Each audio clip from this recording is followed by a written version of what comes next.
Free audio post-production by alphonic.com.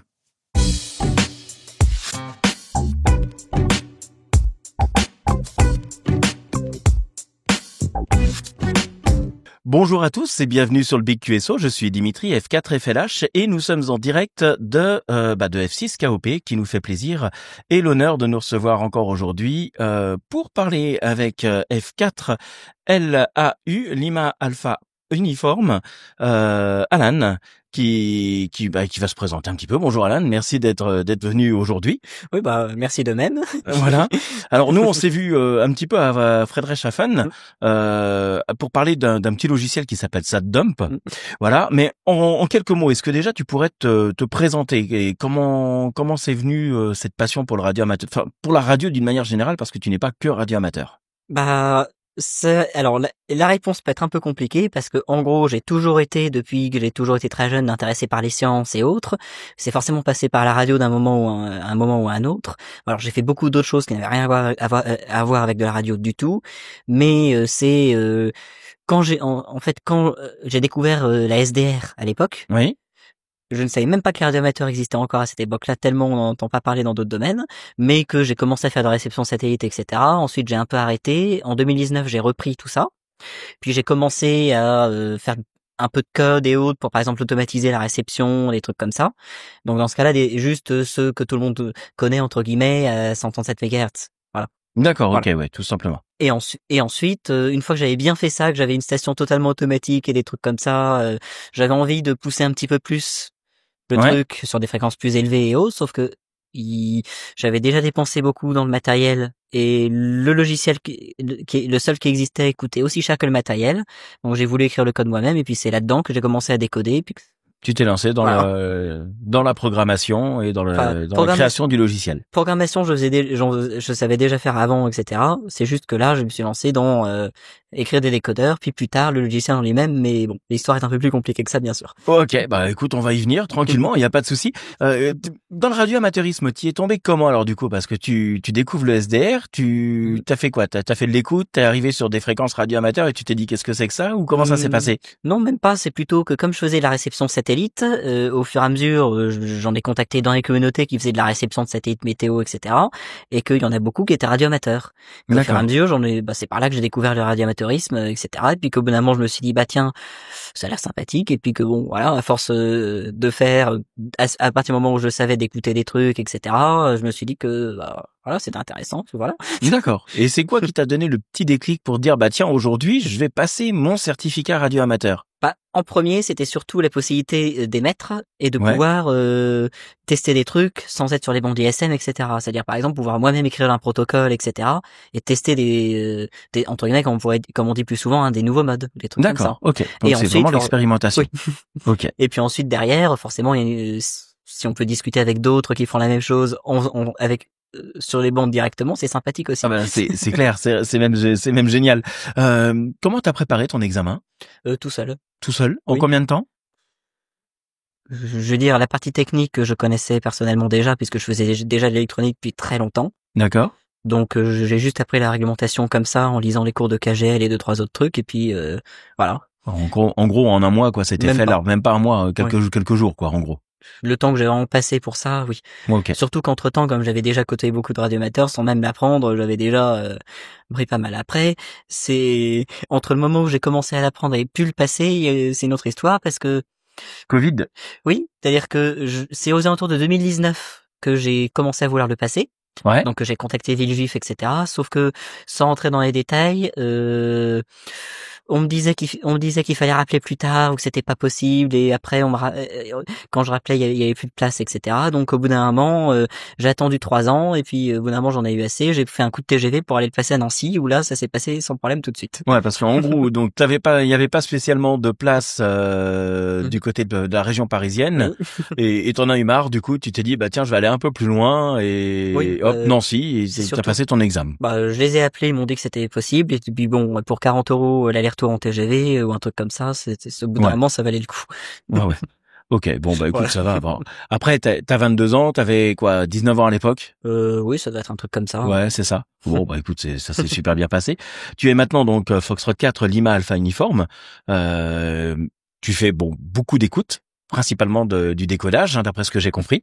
T'as une activité radio-amateur un peu, tu fais des contacts, tu t'es équipé un peu, J'ai un FT 757GX, donc juste un poste HF 100 watts, tout ce qu'il y a de plus standard, volontairement un peu plus ancien parce que c'est plus facile à modifier pour pouvoir mettre un SDR dedans si on veut, en gros. Ouais, donc ça y est, tu l'as modifié un peu? Commencer, mais en fait il y a littéralement une entrée IF dessus, donc je peux juste envoyer pas de liquide dedans, mais de la baseband, c'est-à-dire entre guillemets de l'audio, mais plus large que de l'audio, et puis émettre comme ça.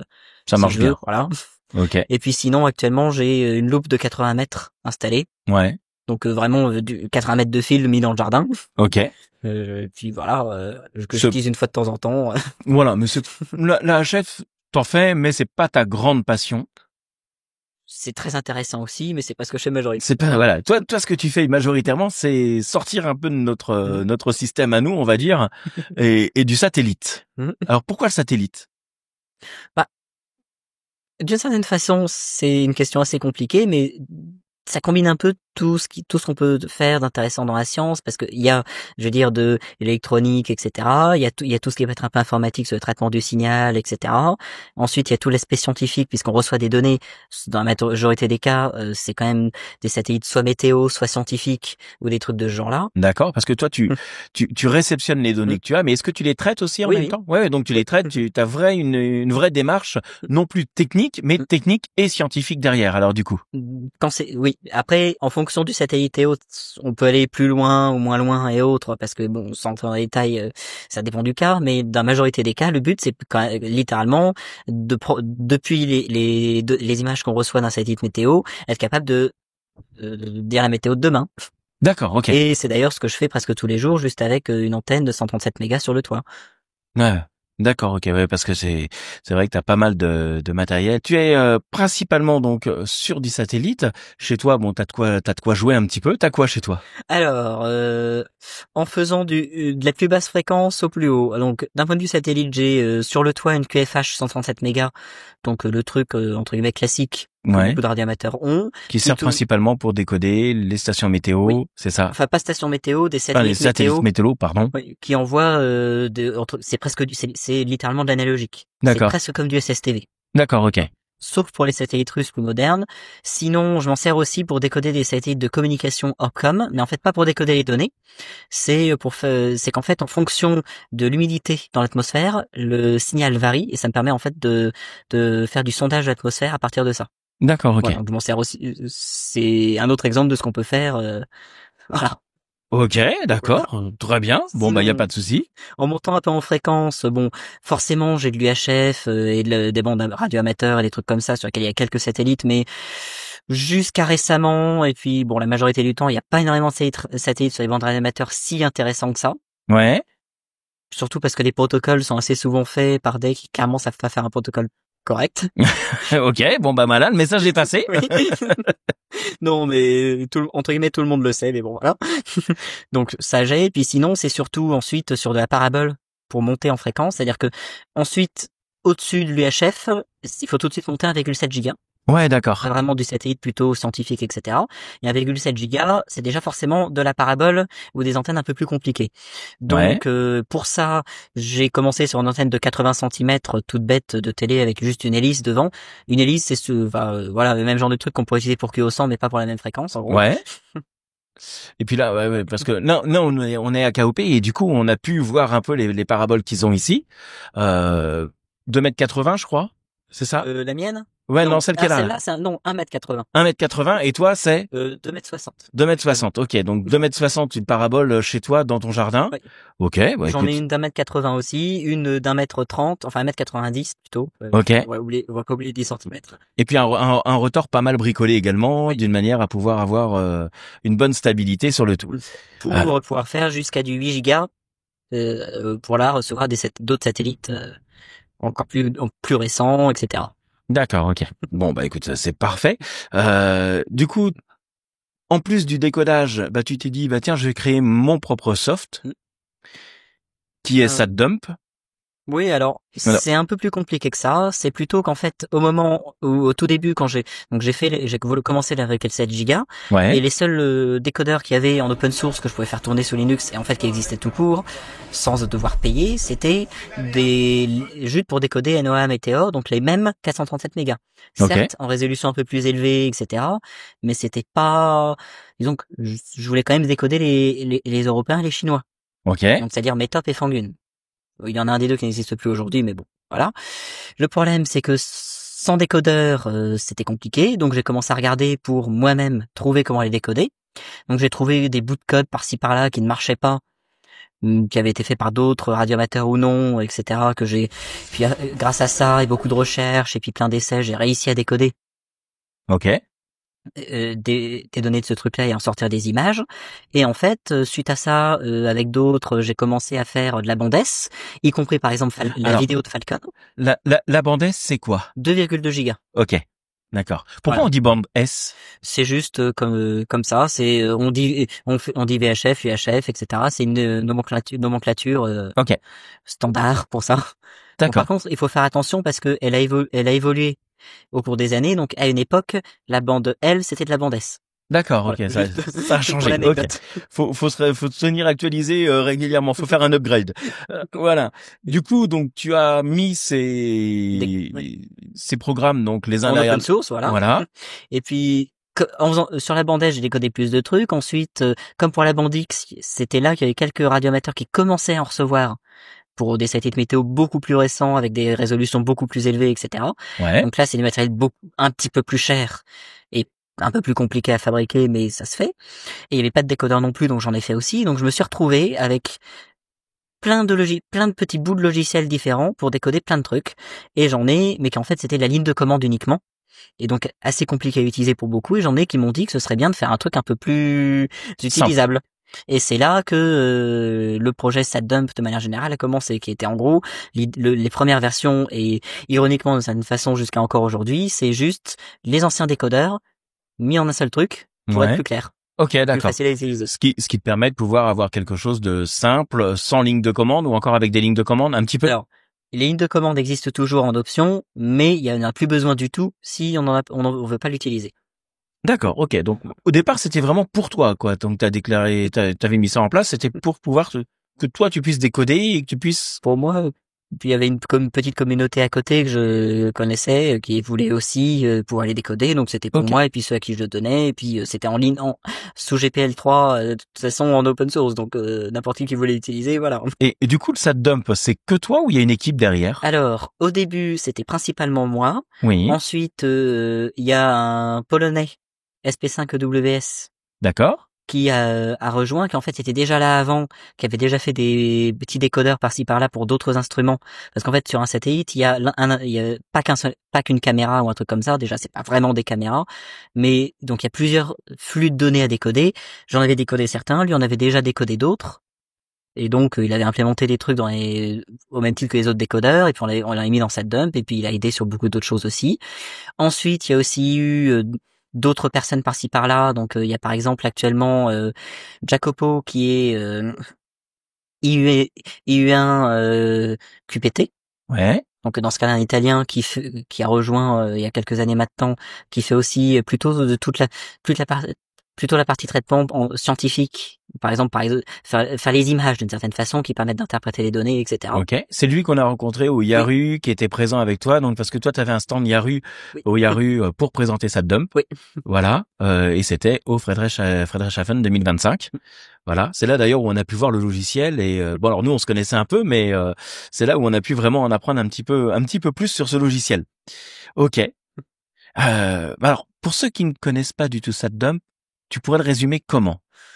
Alors, de manière, je veux dire, plus générale, c'est juste un logiciel qui en fait est capable de traiter des données de satellites de manière très générique.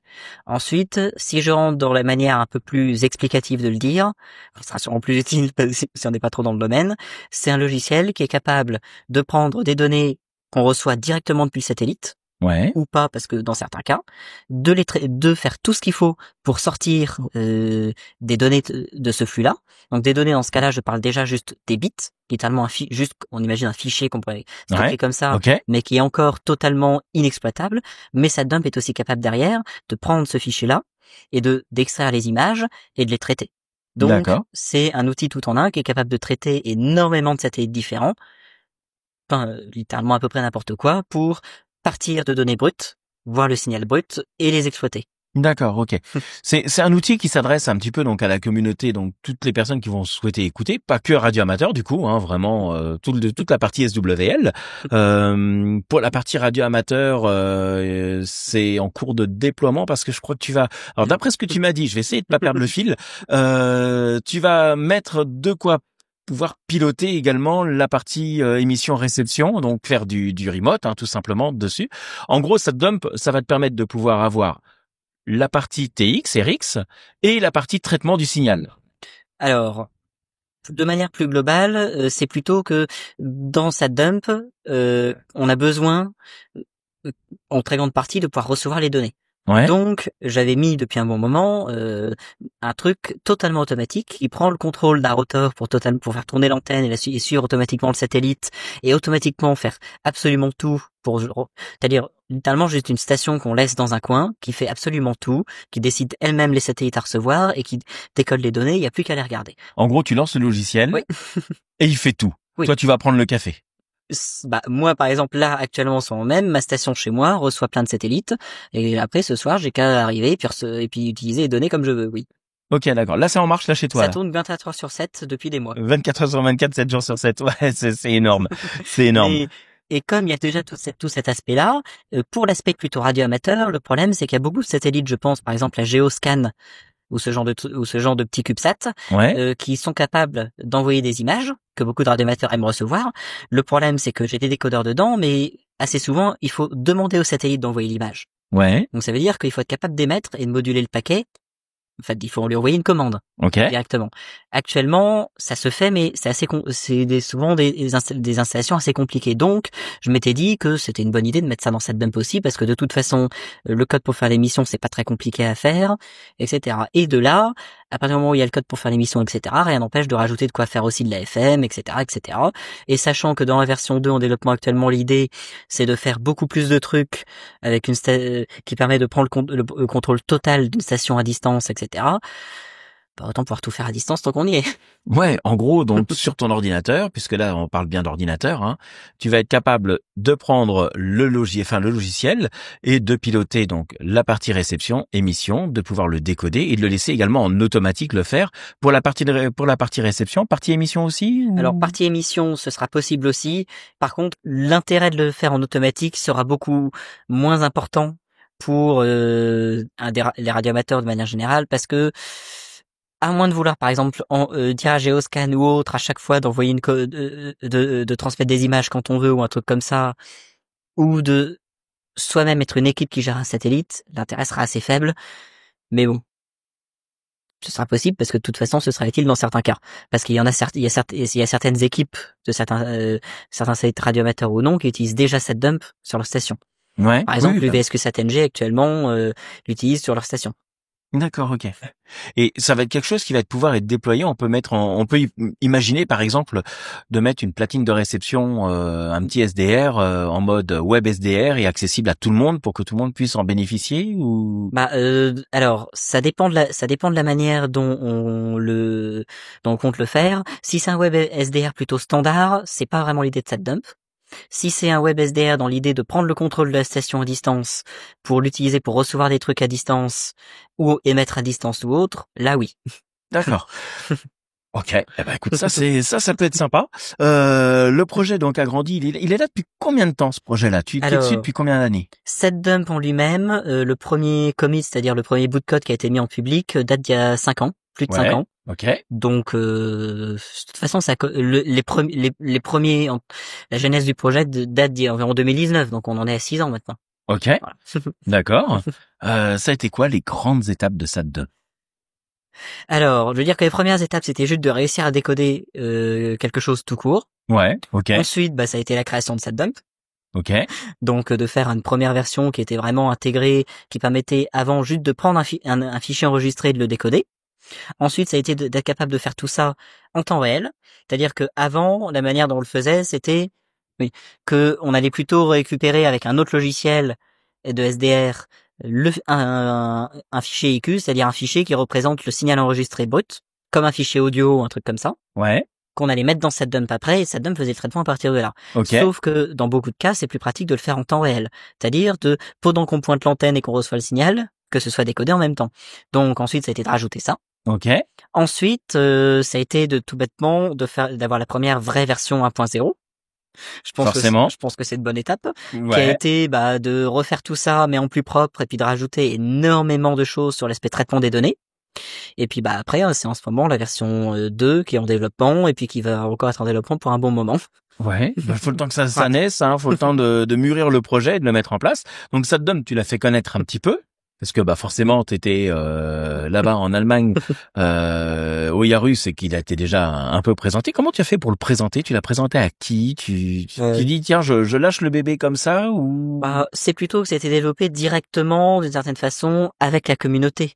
Ouais. C'est-à-dire que dès le début, j'étais avec des qui, par exemple, faisaient la réception Bandix ou autre, ils me donnaient des idées pour le logiciel, etc. Qui ensuite, comme je le publiais, allaient les recommander à d'autres dans la communauté. Ça s'est propagé comme ça. Donc de certaine façon, jusqu'à ce que le projet soit un minimum plus gros est déjà assez connu, je n'ai jamais rien fait de particulier. C'est plus maintenant que c'est plus gros, qu'il y a un plus gros intérêt, que ce soit au titre radioamateur ou scientifique et autres, que on a parce que un stand à l'IRU et des trucs comme ça à chaque fois. C'est pas donné à tout le monde quand même d'arriver comme ça sur une place, l'un des plus grands salons, le plus grand salon européen, une place comme ça au IRU, c'est quand même sympa. C'est que ton projet, il tient la route, il est robuste et il avance bien. Disons qu'aujourd'hui, pour énormément de satellites, déjà il y en a énormément qu'on ne peut décoder que dans SetDump.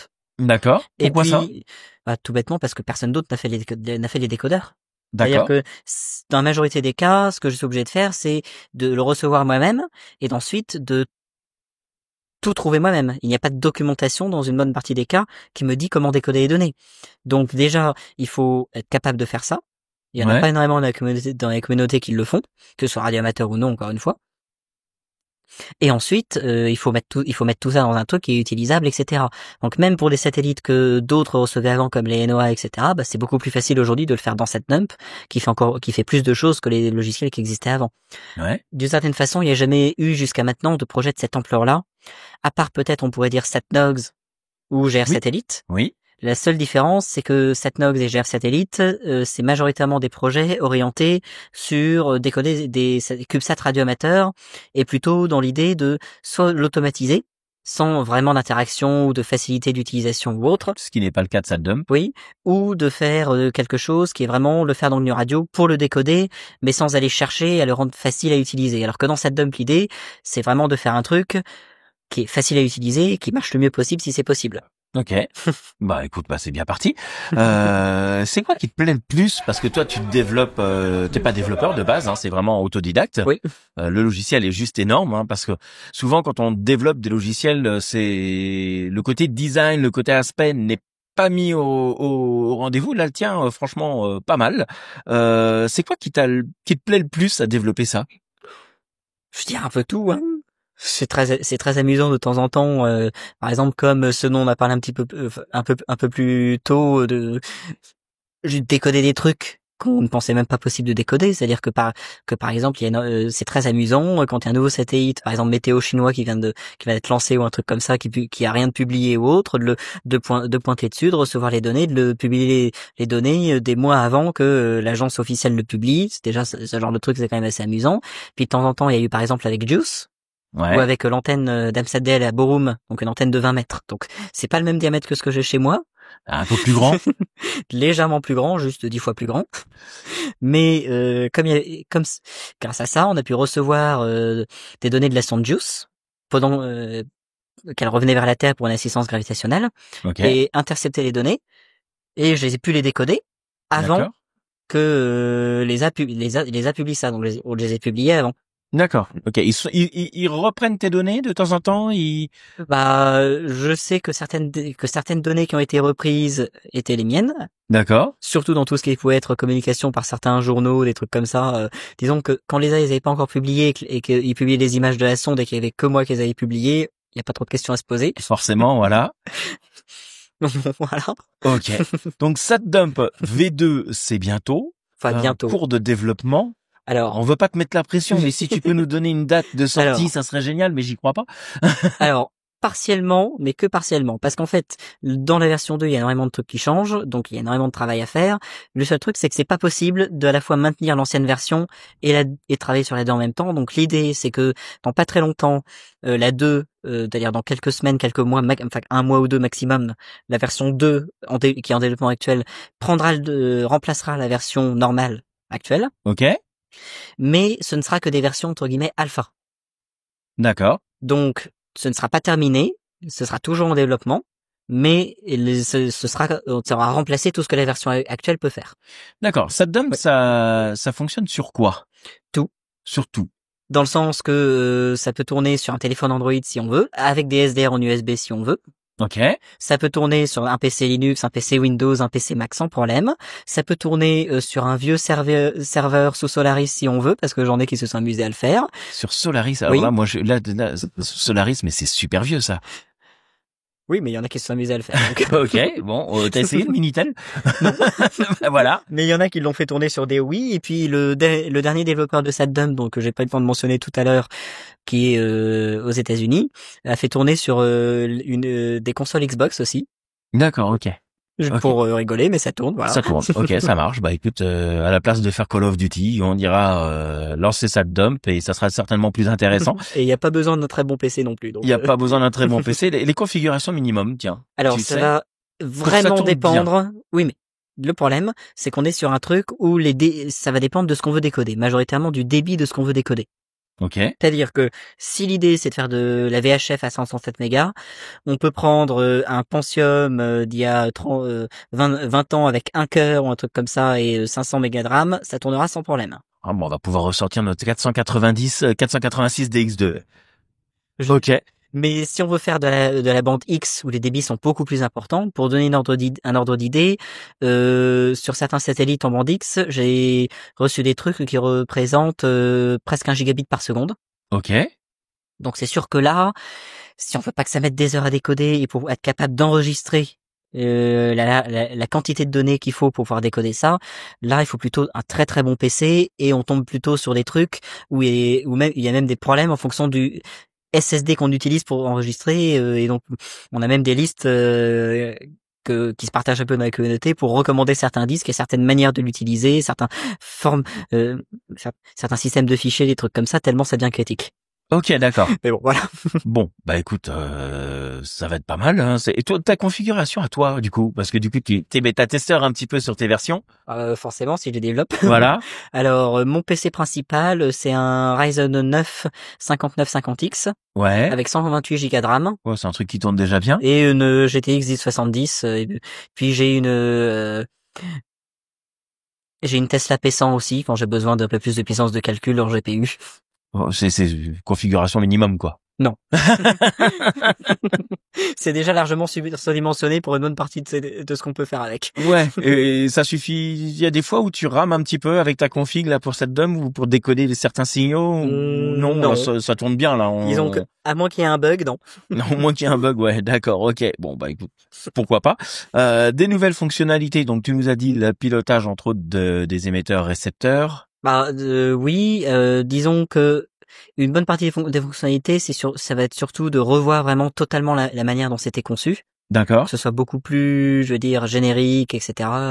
Plus autant focalisé sur juste l'idée de base qui était juste de recevoir, décoder, etc. Ouais. Mais plutôt d'en faire entre guillemets un toolkit de manière générale pour tout ce qui est un peu décodage et entre guillemets tout ce qui est relatif aux satellites. Parce que l'autre truc dont on n'a pas vraiment parlé mais qui est assez intéressant avec aussi, c'est que il y a tout ce qu'il faut pour faire le traitement des données de manière relativement simple. Y compris par exemple mettre des données du satellite sur une carte en donnant juste quelques informations. Oui, ce qui pourrait servir par exemple pour Déjà, quand on veut utiliser des données météo, c'est quand même très pratique. Oui. Et puis, par exemple, pour certains petits CubeSat ou autres, s'ils veulent, même radioamateurs, s'ils ont des données assez précises sur la position du satellite et son orientation, techniquement, c'est possible de le faire. D'accord. Pourquoi pas. Bon, écoute, parfait. Tu travailles sur plein de choses aussi, je pense. Tu fais quoi d'autre également? T'as d'autres projets que le SatDump? Oui, disons que, alors, dans tout ce qui est, en restant sur tout ce qui est plus radio, il y a forcément, je travaille par exemple sur du matériel ou des trucs comme ça, par exemple faire un SDR. Ouais. Parce que le problème, donc toi, tu l'achètes pas, tu le fabriques. Alors, j'ai pas besoin de les acheter parce que comme en fait le problème c'est quand on est développeur d'un truc de ce genre-là, forcément il y a beaucoup le nombre de SDR que les utilisateurs peuvent utiliser est énorme. Ouais. Et je n'ai aucune chance de tous les acheter. Ok. Donc à l'époque j'en ai acheté quelques-uns et ensuite la seule solution c'est de demander aux fabricants directement de me les envoyer pour que je puisse les implémenter dedans. Donc j'ai un tiroir complet rempli de SDR, que ce soit des RTL SDR ou des trucs qui font 400 SDR. gigas de bande, SDR enfin 400 mégas de bande. Même d'autres choses. Les SDR Play, non mais même des, par exemple, Non. je pensais par exemple aux USRP, des Spectran. Ok. Voilà, il y a de tout. Ok. J'ai même des trucs très entre guillemets très rares pour ceux qui connaissent des trucs de Pervasis. Ouais. Des cartes qui font 500 mégas de bande en émission. D'accord. Enfin, donc par exemple, pour faire de la bande X, le problème c'est qu'aujourd'hui il y a très peu d'options pour faire parce qu'en fait, plus on monte en fréquence, plus il faut des bandes larges. Bande X, c'est quelle fréquence? 8 gigas. 8 gigas, d'accord. Toi, tu montes jusqu'à 8 gigas chez toi, je crois. Alors, tu montes pour la pas plus. réception sur l'antenne, oui. Après, j'ai le matériel pour faire du 26 gigas. Oui. Donc, ça fonctionne aussi. Mais c'est, bon, après, le problème, c'est que plus on monte en fréquence, moins il y a toujours à recevoir aussi. Donc, pour l'instant, la bande X, c'est là qu'il y a le plus de trucs à faire.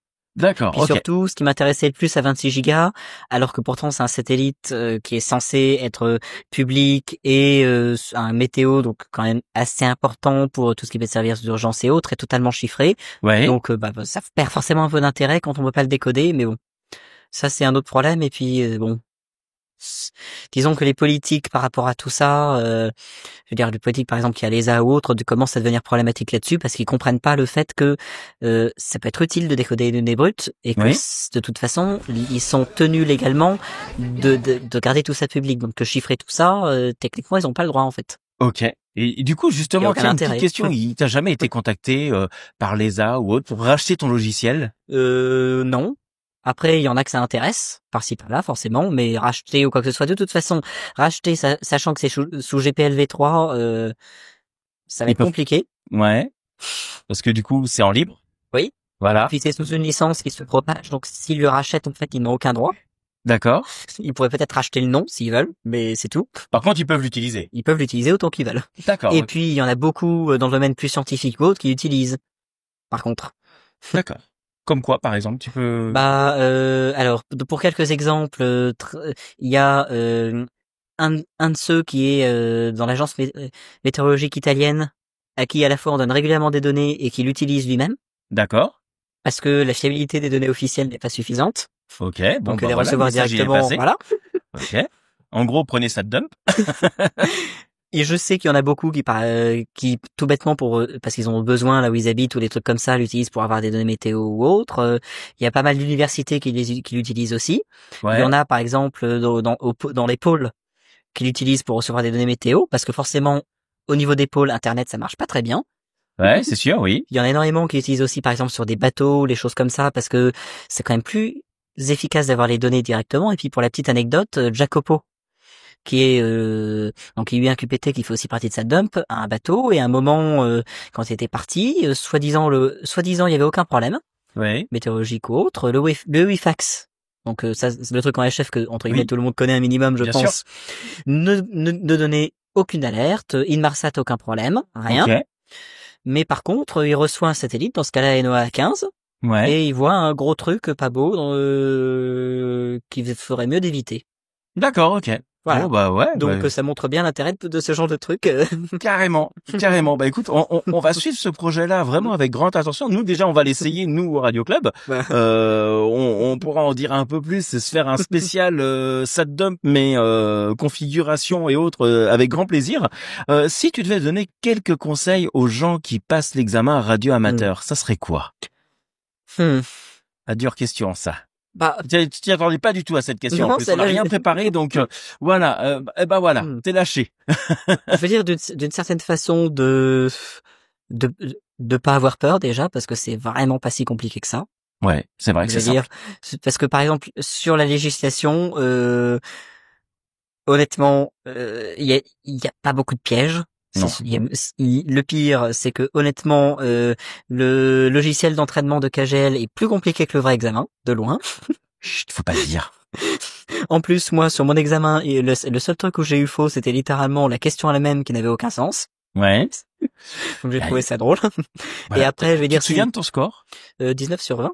En réglementation? Les deux, oui. 19-19. Oui. Ouais, non, j'avais eu... Ouais, attends. Non, c'était au total que j'avais 19 sur 20. D'accord, ok, donc t'as dû faire une petite faute quelque part. J'en avais fait une petite faute quelque part. Ok. Mais c'était pas une faute justement de ma faute parce que le truc en question, je savais. Non, elle était pas bien tournée. Elle opposait littéralement deux trucs qui n'avaient rien à voir. Bon. Donc je pense qu'il y a eu une erreur ce jour-là ou un truc comme ça. D'accord. Tu leur as dit? Oui. Et puis quand je leur ai signalé, ils ont fait remonter le truc et ils m'ont confirmé que la question était problématique. Ah bah écoute. Mais bon, voilà, c'est pas grave. Puis honnêtement, sur la partie électronique, c'est pareil. C'est vraiment, c'est d'une certaine façon, il faut pas trop s'embêter non plus. Il faut vraiment pas avoir peur. Ouais, faut se lancer. Oui. Voilà. Puis, lancez-vous et vivez kiffez votre vie, quoi. Si ça passe sur le truc le truc d'entraînement de Kagel, ça passera au vrai sans problème. Ouais, ça je suis d'accord avec toi. Alors là, par contre, à 200%. Bah, je te remercie. Pour celle-là, je m'y attendais pas. Voilà. Bah non, mais on en a des comme ça, hein. Je peux dire aussi de pas hésiter, hein. De pas hésiter. Essayer de la passer. Dans le pire des cas, on rate, hein, et puis c'est pas grave. Oui, c'est ça. De toute manière, l'échec forme un homme et ça permet de se relever et puis d'avancer et puis d'apprendre de ses erreurs et puis. Et je vais même dire de ne pas hésiter à la passer, même si on n'a pas besoin d'émettre. Parce que quand on est dans ce domaine-là, c'est utile légalement de pouvoir simplement dire qu'on est radioamateur pour éviter potentiellement des questions plus compliquées, même quand on fait de la réception uniquement, etc. T'as eu des cas comme ça? Alors personnellement non, mais j'en connais qui en ont eu. Ouais. Parce que quoique si, j'en ai déjà eu un où tout bêtement je faisais de la réception avec une petite antenne, juste un dipôle comme ça dans Paris, et puis il y a la police qui me demande ce que je fais. Ouais, donc voilà. Le certificat radioamateur dans ce permet cas-là, de dire, je suis autorisé. Oui. Non mais disons que techniquement, quand on fait ça, si même je me ramène avec une parabole, je veux dire à Châtelet ou je ne sais pas quoi ou un truc comme ça, en plein milieu, c'est légal. Oui, on a le droit de le faire. Ben oui, bien sûr. Et dans ce cas-là, je reçois sur des bandes qui sont scientifiques, où on a le droit de recevoir, et aucun problème. Par contre, c'est quand même beaucoup plus simple de juste dire qu'on a le certificat radioamateur et de plus avoir de questions que d'aller s'embêter à passer 1 heure à expliquer pourquoi on recevait des satellites météo. Bah oui, ça c'est, ok, je comprends tout à fait. Bah écoute, je te remercie pour le temps que tu nous as consacré, de la route que tu as fait parce que... Enfin route, non, rail plutôt. Rail, voilà, du rail que tu as fait parce que t'as fait quoi, 2 heures de route pour venir enregistrer ce Big QSO. Bon, oui, mais bon, facilement, ça va. Voilà. Donc, et puis je vais en profiter également pour remercier les copains de KOP qui nous ont si chaleureusement bien accueillis. Alors c'est un jour un peu particulier parce que on tombe sur le barbecue de KOP. Donc c'est plutôt festif aujourd'hui. D'ailleurs, je pense que ça s'est peut-être un peu entendu, mais c'est toujours un plaisir de rencontrer et d'être dans cette belle et grande famille qu'est la Maison de Provins. Et quand on a besoin d'un petit espace, d'un petit coin ou autre, on a 4 AJQ qui nous dit voilà, mettez-vous là, démerdez-vous, faites votre vie et voilà. Et ça c'est super bien. Voilà. Merci à tous. On continuera ces épisodes d'été toujours en direct justement, où on partira dans les montagnes la prochaine fois et je vous adresse à tous mes meilleurs 73 et à bientôt. Salut. Merci. Voilà.